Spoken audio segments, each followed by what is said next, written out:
வல்லமை உள்ளவரே உமக்கு நன்றி சுவாமி. ஆண்டவரே, இந்த திருவிழா ஆராதனை எங்களுக்கு தந்தீராக.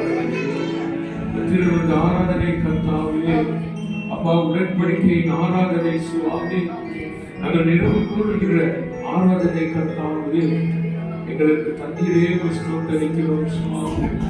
பரிசுத்தரே உமக்கு நன்றி ஆண்டவரே, பரிசுத்தரே உமக்கு நன்றி ஆண்டவரே, மகிமை உள்ளவரே உமக்கு நன்றி.